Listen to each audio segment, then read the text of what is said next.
Good afternoon, everyone, and welcome to today's webinar on shaping markets to create better places.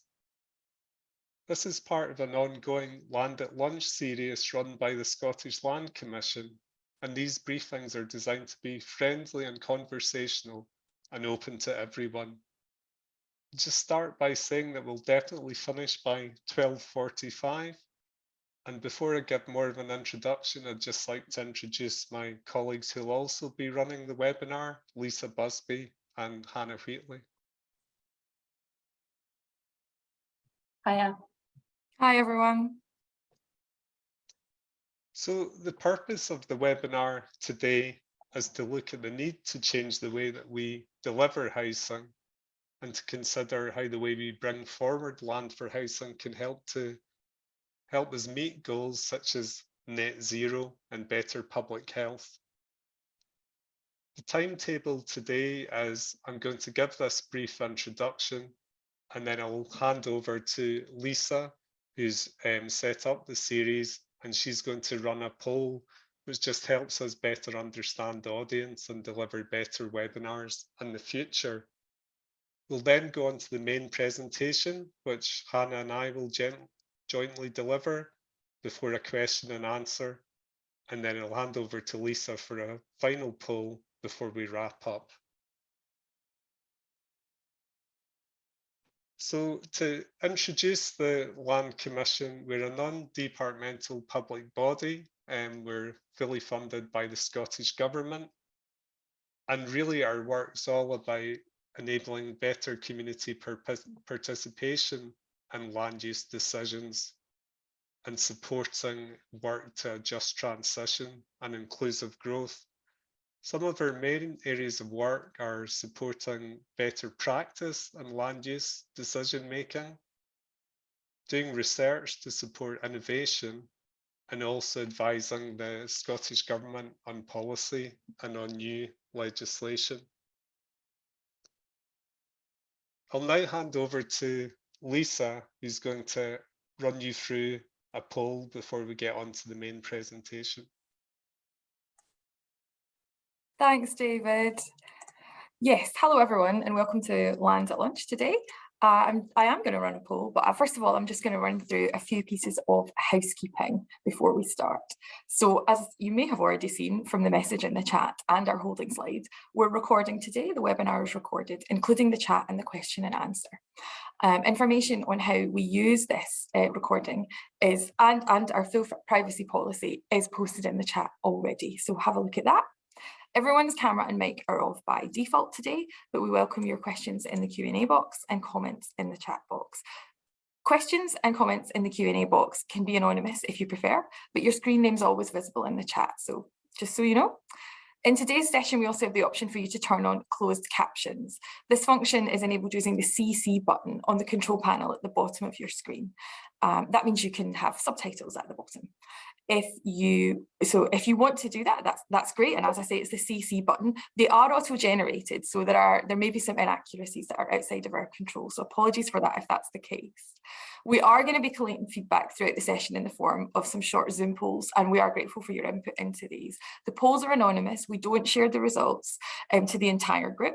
And I'm going to put into the chat in just a little minute how we use that data. Again, a little message about how that data is used, so you know. And finally, we will be signposting a lot of resources today. So quite a lot of links to useful information, to reports, to blogs, to summaries, to all sorts of things are going to be posted in the chat. That means you can access any that are of particular relevance to you right away. But I can appreciate that sometimes there's quite a lot going into the chat. So we collate all our resources together on one resources page, and I'm going to share the link to that at the end of the webinar. So make sure you hang around, make sure you hang on to get that link to the resources page, where you'll find all the links to everything we've talked about today and everything we've posted. If you've got any questions at all, please just pop them into the chat and I'll do my best to answer them and assist as I go along. Questions about the topic are going to be dealt with by David and Hannah at the end. We have a dedicated question and answer section.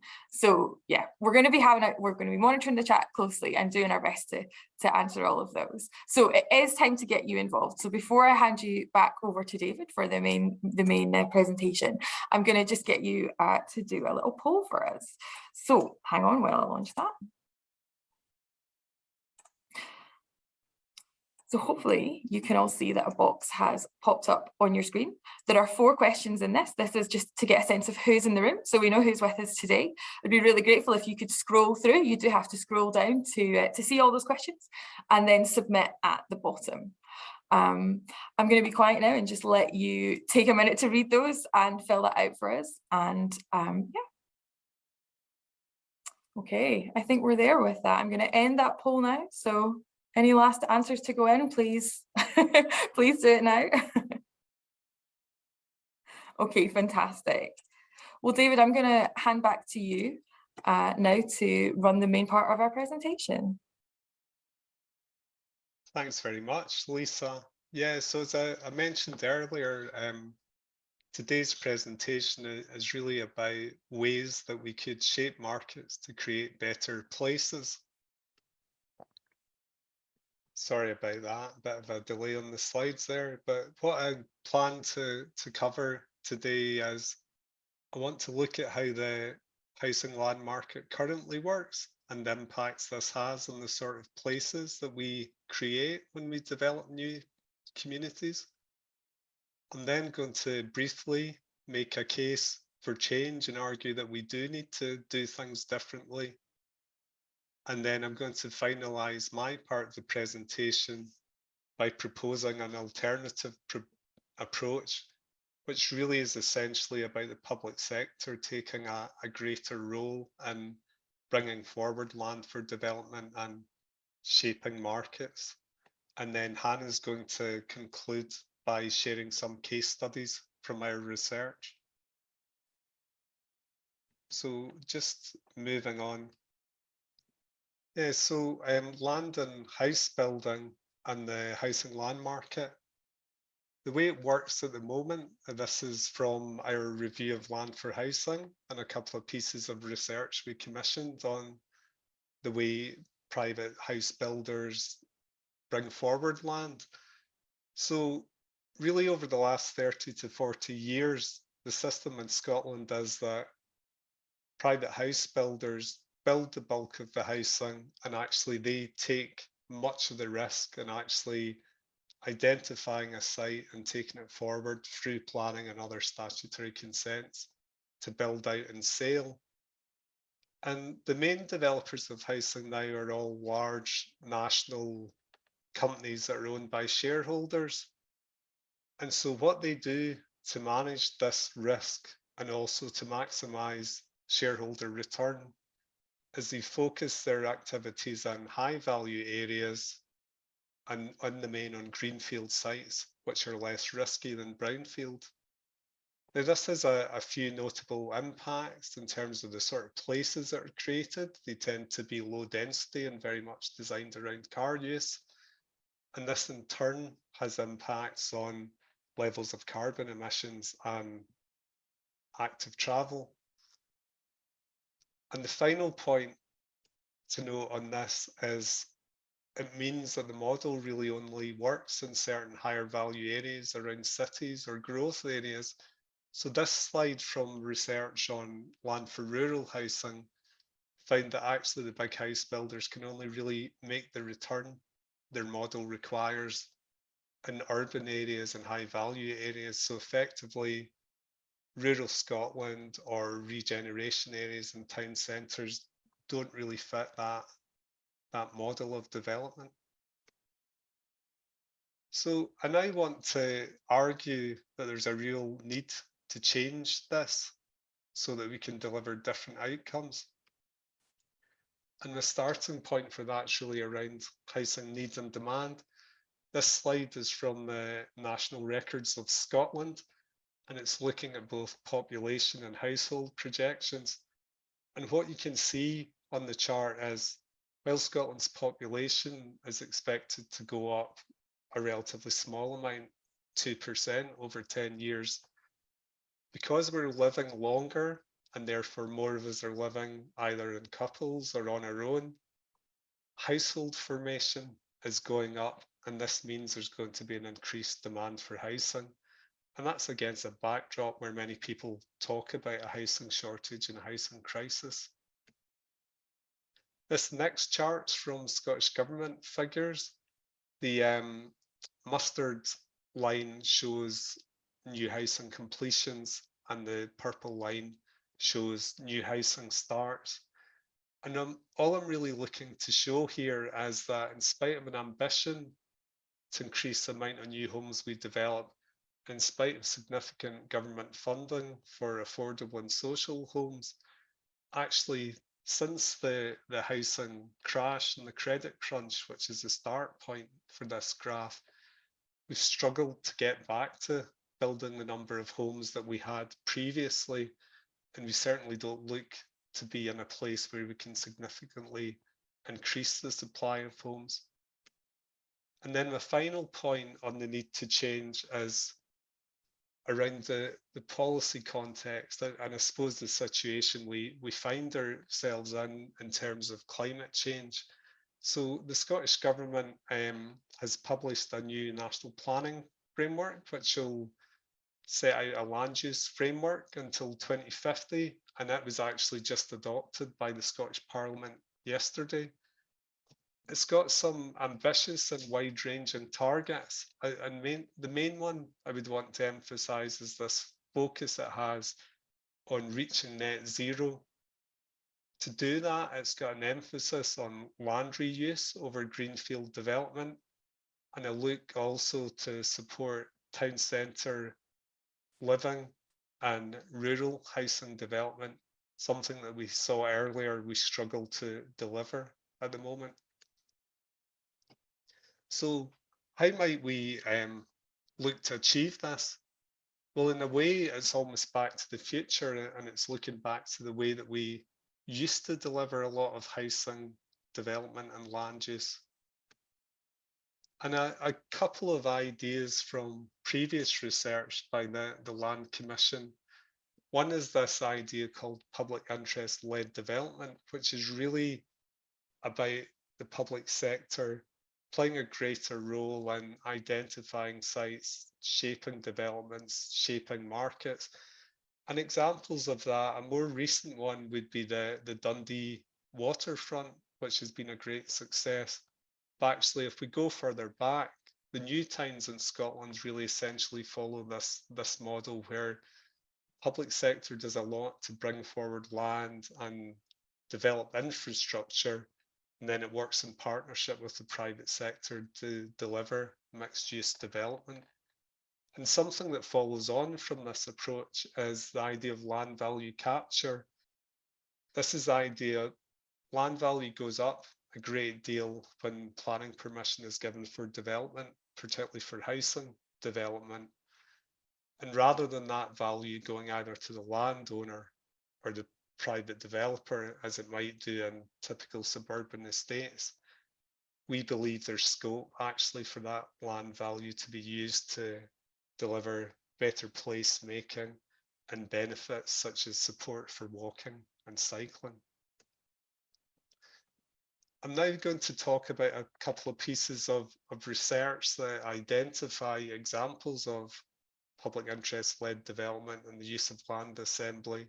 First one was by the Centre for Collaborative Housing Evidence at the University of Glasgow. And what they found was that in developments where the local authority takes a lead, this can result in better outcomes. And a second point they found was that there are big advantages to brownfield development. It means homes are closer to public transport, to jobs, to amenities. So this is good for carbon reduction, but I think also importantly, it's good for people's physical and mental health.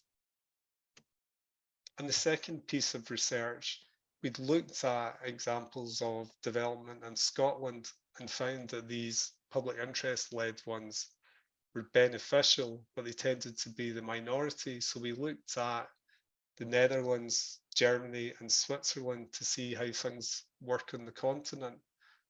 And we found there that this sort of development was really the norm rather than the exception. And a couple of key points. One was that the public sector typically takes a very proactive role in initiating development.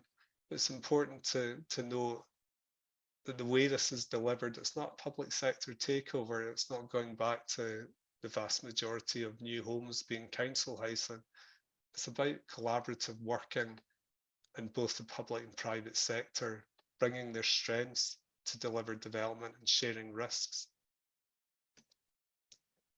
And just briefly, I won't go into these case studies in any level of detail, but the three were all delivered on brownfield sites. So that's land that had another use and was then lying derelict. So in Germany, this case study was in the Ruhr area. So probably the closest in Scotland to that would be West Central Scotland, Strathclyde area, where it's a post-industrial area. It struggled to then change to new industries. And so there's not the level of demand and growth as there would be, for example, in Bavaria and in Munich. But this was a surplus railway land that was then developed for high quality housing. The second development is in the Netherlands. Again, it's on brownfield land, it's land reuse, and the development was enabled by a change in water waste technology. So a waste treatment plant was replaced. The modern equivalent was a lot smaller, and that allowed the development of this site for mixed use housing and a high quality park. And the final development is from Switzerland, where a stadium was no longer needed, and so there was a land swap, and then the site was redeveloped for a mix of housing, a park, and a new company headquarters. So I'm now going to conclude with this diagram from the Royal Town Planning Institute in Scotland. This is a publication that they produced called Planning the Scotland That We Need. And I think it really perfectly encapsulates the change that I think needs to be made to deliver developments that are lower in carbon use, support better public health and active travel.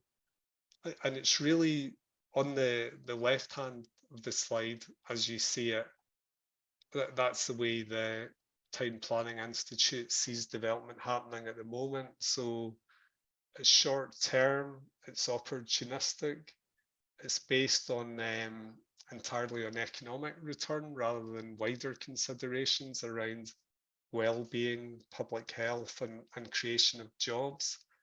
And on the right-hand side is where we think that we need to move to.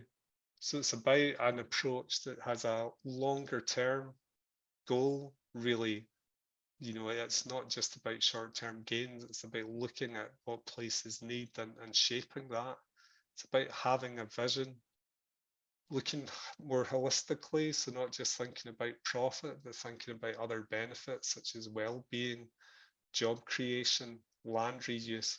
And the final key point is that the development should be in the public interest, as in fact the new Planning Act states that that's what planning is. It's about land use in the long-term public interest. So I'll now hand over to Hannah to take you through a couple of case studies before we close with a question and answer discussion. And just to say again, please feel free to put any questions you might have in the chat or the Q&A. Thanks, David. Yeah, I'm going to talk briefly about two case studies that we've come across in our work, which I think will help to illustrate some of the ideas that David's been outlining for us. So the first is the Glasgow Commonwealth Games Village. So David, if I could have that slide. which might be, it was a high profile case study, so it might be known to many of you. And it was essentially a joint promotion between Glasgow City Council and the Scottish Government for the purposes of constructing an athletes' village for the 2014 Commonwealth Games. And it demonstrates how a public interest-led development approach and wider regenerational activities can help shape a new market and a place. So both the government and the city council had long-term legacy plans, which included using the games to meet the city's housing strategy. So the athletes' accommodation would later be turned into 700 new homes, 300 for sale and 400 for social and affordable rent after the games. The project involved the redevelopment of a long-term derelict contaminated site. So again, it's this brownfield site reuse kind of idea. And as a post-industrial Scottish city, Glasgow obviously has a legacy of large vacant sites with complex ground conditions. And the site was heavily contaminated from the old dye works and a water pump house, and therefore had to undergo extensive remediation works, including something called soil hospitals. Which sounds very impressive. So some of the results from this project were, a mix of housing for sale and rent, both social and affordable housing, as well as some private for sale, helping to meet the needs of the community in the East End of Glasgow. And all of the homes included a mix of family homes and 2-bed flats. So definitely looking at a kind of mixed project there. And some of the wider benefits that the council and the government were able to achieve with this project. One was mainly about green space and active travel routes. So they created and linked up to existing primary pedestrian routes, created a new footbridge connecting to a woodland park. And so some of this also reconnected neighbouring local communities with the River Clyde, who previously hadn't had access because of this large vacant derelict site. Another was creating an energy centre and promoting affordable heat. So the master plan for this site included a new local authority care home and also a purpose-built energy centre with combined heat and power system that supplies heating and hot water to all 700 homes, as well as the care home and adjacent sports venues. That combined heat and power scheme is up to 40% more efficient and less carbon intensive than conventional heating systems. And it's the kind of intervention that's really unlikely to be volunteered by the private market developers because it increases risk, and evidence is suggesting that most house builders that still need to be convinced of the strength of the demand for energy efficient homes, as opposed to kind of providing that at the outset, which we know that any sort of new housing needs to be really thinking about that in the current climate crisis. So it's an example of council-led land assembly. And Glasgow City Council's active land policy was really key to successful land assembly in this site. They owned some of the land. They also had to assemble some other pieces of land to create a site of this scale. Then later, the 400 homes for social and affordable rent were all transferred to and are now managed by 3 housing associations. So this example shows that public interest-led development and wider regenerational activities in this case has helped create a new market and shape a place. But those principles of public interest-led development are also applicable at a smaller scale and outside the central belt of Scotland. So the next case study I'm going to talk about is in Inverness, which is on the next slide. So this one is Rainings Close in Inverness, which is a case study that we're soon to be publishing on our website. There is some information there, but there's a longer case study coming up soon. So this was part of Highland Council's vision to create, to support town centre living. And some of the key objectives were delivering affordable housing in a high demand area, city centre regeneration, and it's seen as an early exemplar of a strategy later adopted in the city plan to create 20-minute neighbourhoods, improve the public realm, and have more people working and living in Inverness city centre. It was developed by Highland Housing Alliance for affordable and mid-market rent. And Highland Housing Alliance is a developer, but it's also a not-for-profit company. So it acts as a developer but aims to deliver public good. And Highland Council also played a crucial role in the development, both as owner and manager of the social rented homes, but also as instigator and funder of the project. The project reused long vacant land on a key city centre site. So the site had been empty for 30 or 40 years following the demolition of derelict buildings, again, using brownfield land. And interestingly, with this site and similar sites like it, planning permission had been granted a few times over those 30 years, but the site lay empty. And the research suggests that that's probably due to challenging differences in levels across the site. And therefore it required a bit of an appetite for managed risk from the developer, which is what Highland Council and Highland Housing Alliance with the construction company William Gray Construction were able to provide collectively. And I think that points to a wider question around how we manage, how we can convince private developers to be persuaded to deliver in town centres or similarly in Glasgow in contaminated sites when we need to use brownfield land, but there are higher risks. How can we be bringing in private developers as well? And I think these two point to a really useful thing here, which is that public sector upfront participation in investment provides confidence for the market to also later get involved and take commercial risk where otherwise it might not have participated. Once people are brought back into towns, it then creates opportunities for private sector development as well. And again, it's this case of, you know, the public sector maybe being able to take on more risk and do this kind of placemaking role that public interest-led development can play. So I think it's clear from both examples that those two pieces of land would have been quite unlikely to be developed by the private sector because of the risk and the sort of perceived impact of profitability of the scheme, which I think also points to quite a short-term focus. And so again, in such locations, value needs to be grown, which requires the public sector to intervene and support and enable work that not only de-risks sites, but also generates clarity and confidence for developers and purchasers in an area and really plays this crucial role in placemaking. So those are the two case studies. I think there have been some links put into the chat for you to have a look at, and there'll also be resources available later. So I'd like to hand back over to David now so that we can kick off the Q&A.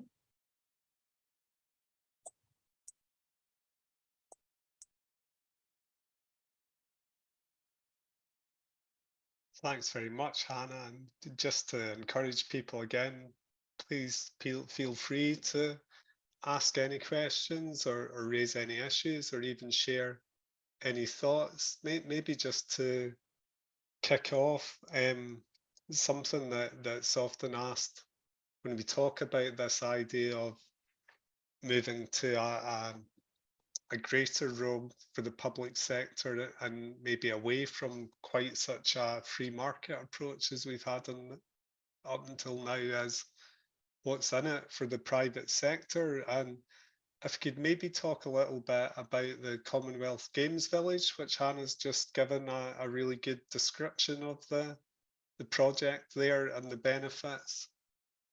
I think it's not just the fact that the private sector wouldn't have developed there on their own. It was just too risky and too difficult.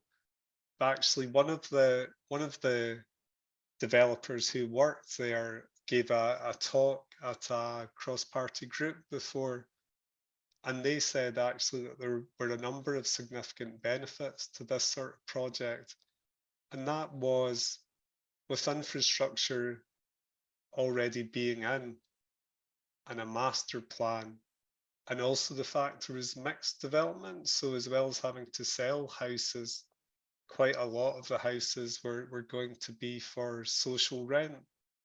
So that gave the developer a lot of confidence and stability. And I suppose that essentially allowed them to build more quickly, to maybe be less focused on just achieving the highest price possible.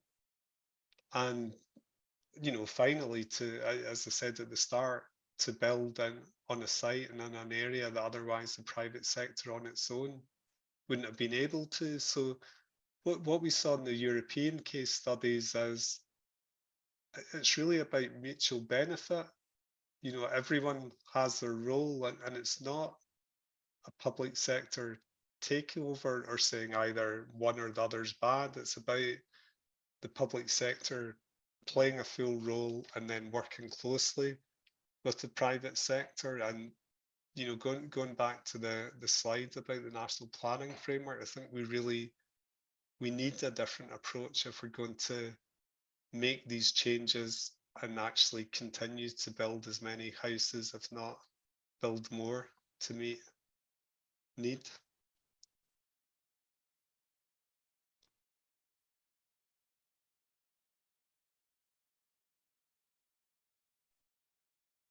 Just while we're waiting and seeing if there's any other questions, I'd wanted to pick up a little bit on town centre living, and kind of gave a great explanation of the project at Rainings Close.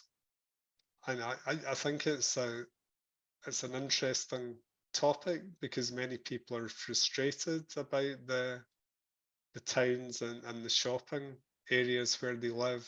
They know there's change coming that's been accelerated by the pandemic, and there's a need to reimagine and reuse town centres, and often housing's cited as part of the solution. But I think, as Hannah really explained very clearly there, it's really too challenging for the private sector to do that on their own.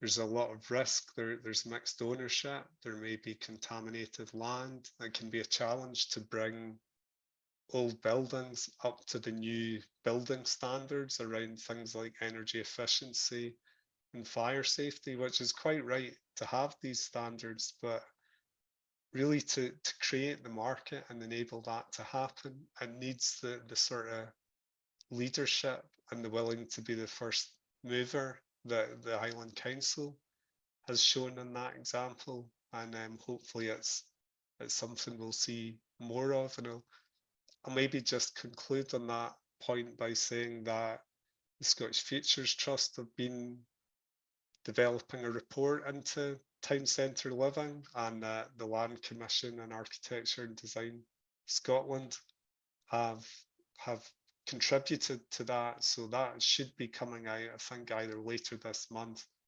or early in March. So please look out for that. It highlights a lot of examples of good development, but also really makes the case that if we're going to deliver town centre housing at scale, there needs to be a real change in the way we bring forward sites and the way we make investment decisions.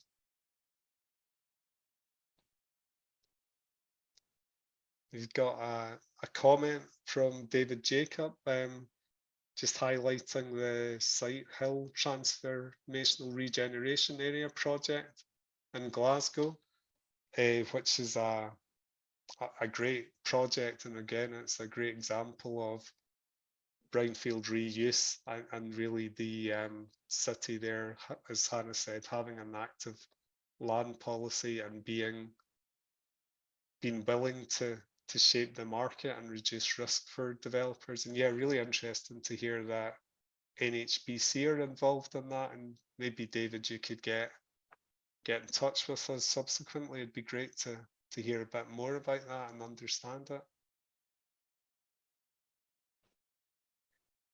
We've got a question from Karen Thornton now, who's asking what strategies can be used to manage potential for runaway of costs and reducing financial and procurement risks. I could have a go at that, and I don't know, Hannah, if you've got any thoughts on that. Happy for you to go ahead. Yeah, I would say, Karen, it's a great point, and I've come across this in a previous life when I was involved in developing housing, and also I'm aware of people trying to manage risk around, for example, community-led housing. I think where possible, where it's maybe possible to use design and build to try and manage costs. Also, then there's questions around control of design. I think in the longer term, there's maybe a question about moving to a more off-site and modern methods of construction approach. That might not answer the question for now, but I think the longer term, in terms of quality and net zero and predictability of cost. I think building more in a factory environment that's more quality controlled is certainly something to look at, but it's a good point, and it's a real challenge for anyone developing at the moment. I think, yeah, another thing that I'd just add is that I think there needs to be a certain amount of upskilling as well in councils and the public sector around this kind of approach, because lots of councils and public sector teams have had sort of lots of these skills in the past, and skills and knowledge because they've had those capacities in the past. But as these as development has moved more into the private sector, lots of those skills have been lost in the public sector. And so I think there is a sort of argument that as well about sort of decreasing risk and thinking through really well thought out plans and assembling land in really sort of interesting and robust ways will also require some time and some upskilling and sort of bringing back of those capacities and skills into the public sector. But in my mind, it's a sense of sort of learning while doing as well, and that as we move more towards this kind of approach, those skills will also come back in. That's a great point. Thanks, Hannah. We do have one more question, but I think I'll try and answer that subsequently, because I said we would finish at 12:45, and so really I need to hand back over to Lisa now for a final poll, but Jess will try to get in touch with you afterwards, because that's a very good question. Thanks, David, and thanks everyone for your really pertinent questions. Jess and everyone, in fact, I'm going to post the contact details for the Good Practice team into the chat. Perhaps, David, you want to message some folks with your contact details as well, so they can get in touch with you directly with any specific questions. But yeah, we do have to close for today, and I am going to ask everyone if they would be so kind as to take part in one last poll for us, just to get a sense of how this went for you today, how effective it was, how helpful it was, and what we can do in the future to oh, someone is really keen, so please could you share the answer to the last question with the rest of us. David, do you think this is a question around public bodies owning land to start with? Ownership not being the issue, how do public bodies strive to change? Is that something where you have time to answer quickly or not? I can run this poll in the background. Yeah, people are really keen to hear it, so that's what I'm going to do. I'm going to hand over to David. I'm still going to be here. I'm going to post some last links in the chat, and I'm going to start the poll, and if people can cope with doing two things at once, that will be awesome. Okay. Thank you. I'll try and break the habit of a lifetime and be brief here, but it's a great question, and yeah, essentially I would say yes, it is easier if public bodies own land, and some of the good examples of public interest-led development you see, for example, some of the new housing schemes that Edinburgh City Council are leading, the big advantage is that they own the land in the first place. So it does happen, I would say, for the European countries we featured, not in all cases, but in some cases, there is ownership of the land. Often there's a greater amount of public land ownership in these countries, so that's a challenge. One way to address that is the idea of public bodies being more proactive and looking to buy land up in advance of use. So that's one thing.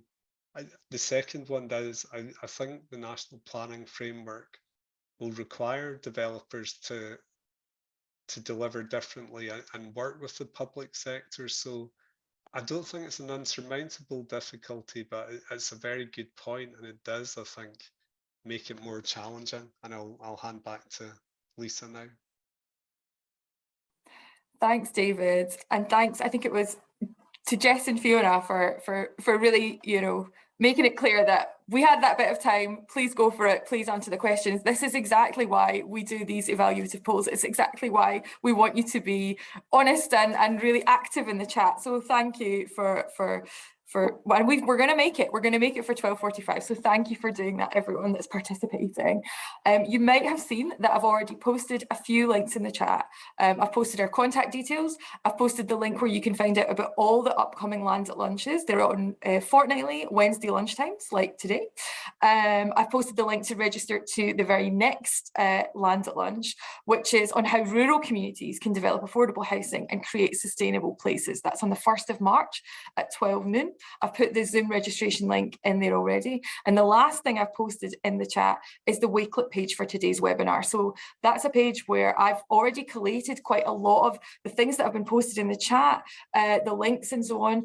I'm going to add a few more based on what we've talked about today. So a few more things will be going up there. It's also where the webinar recording is put. It lives on our Lands at Lunch playlist on our YouTube, and if you've not seen our YouTube channel, go and have a look at it. You can watch back a lot of our previous events as well as all the Lands at Lunch events, but this recording specifically will be embedded into this resource page, so you can watch it back if you want to. Okay. People are on it in the poll. I can see that lots of people are participating in the poll. I'm going to leave that open for a little moment and give you a little moment of silence maybe to think about think about that for a second.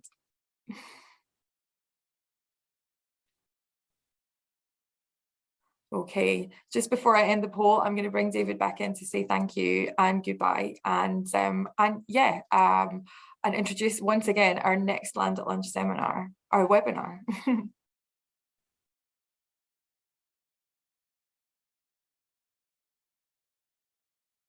Sorry about that. I was having some technical difficulties, but yeah, just to advertise our next webinar, which will take place on the 1st of March, and it's tackling the question of how can rural communities develop affordable housing and create sustainable places.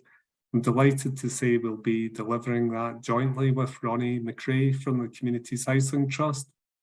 They have just recently developed a guide on how to deliver community-led housing, which is based on their extensive experience. So if that is of interest, please come along or share with friends. I'm certainly very much looking forward to hearing Ronnie talk that through and give some top tips. So yeah, just to conclude by saying thanks very much for giving up your time and a bit of your lunch hour. I hope that's been useful, and please, if you've got any questions, comments or thoughts, don't hesitate to get in contact with either me, Hannah or Lisa. Thanks very much and enjoy the rest of your day.